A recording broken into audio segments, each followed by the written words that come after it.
BNP ने क्यों बढ़ाई भारत की टेंशन? क्या है तारिक रहमान की पार्टी की नई मांग?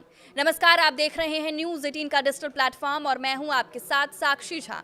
बांग्लादेश के संसदीय चुनाव में दिवंगत पूर्व पीएम खालिदा जिया के बेटे तारिक रहमान की पार्टी बांग्लादेश नेशनलिस्ट पार्टी यानी बीएनपी को जबरदस्त बहुमत मिला। बीएनपी ने 299 में से 212 सीट जीत ली। इसके मुकाबले जमात इस्लामी को महज 77 सीट मिली। चुनाव में प्रचंड जीत मिलते ही बीएनपी ने भारत के सामने ऐसी मांग रख दी जिसने भारत और बांग्लादेश के बीच तनाव बढ़ा दिया है। बीएनपी ने अपने कट्टर राजनीतिक प्रतिद्वंदी और पूर्व प्रधानमंत्री शेख हसीना को भारत से प्रत्यर्पित करने की मांग फिर से दोहरा दी है। बांग्लादेश नेशनलिस्ट पार्टी का कहना है कि शेख हसीना को बांग्लादेश में मुकदमे का सामना करना चाहिए।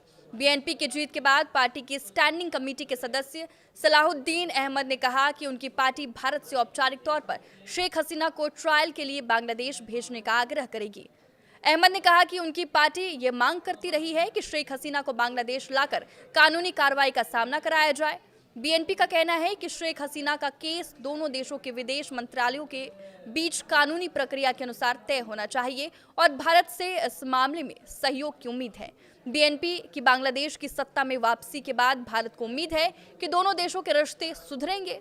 चुनाव के रिजल्ट के बाद पीएम नरेंद्र मोदी ने तारिक रहमान से बात की, उन्हें बधाई दी और उम्मीद जताई कि रहमान के नेतृत्व में बांग्लादेश और भारत साथ मिलकर काम करेंगे। बीएनपी ने आम चुनाव में भारी जीत हासिल करने के बाद फिर दोहराया कि वो अपदस्थ पूर्व पीएम शेख हसीना को भारत से वापस लाकर मुकदमा चलाने की मांग करती रहेगी।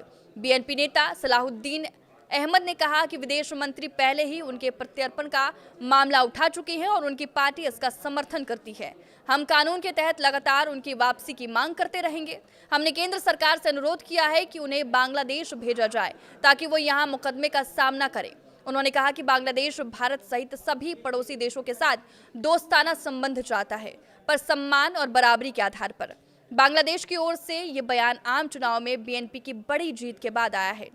अगस्त 2024 के जन आंदोलन के बाद ये पहला चुनाव था जिसने शेख हसीना को सत्ता छोड़कर भारत जाने पर मजबूर कर दिया था। शेख हसीना फिलहाल नई दिल्ली में निर्वासन में रह रही हैं। उन्हें नवंबर 2025 में बांग्लादेश के विशेष न्यायाधिकरण ने 2024 के आंदोलन को लेकर मौत की सजा सुनाई थी। ऐसे में बीएनपी की चुनावी जीत के बाद ये मुद्दा भारत और बांग्लादेश के संबंधों को लेकर बेहद अहम कूटनीतिक मुद्दा बन सकता है। राजनीतिक विशेषज्ञों का मानना है कि शेख हसीना के प्रत्यर्पण का फैसला पूरी तरह कानूनी प्रक्रिया, द्विपक्षीय समझौतों और कूटनीतिक बातचीत पर निर्भर करेगा और इसका असर आने वाले समय में दोनों देशों के रिश्तों पर पड़ सकता है।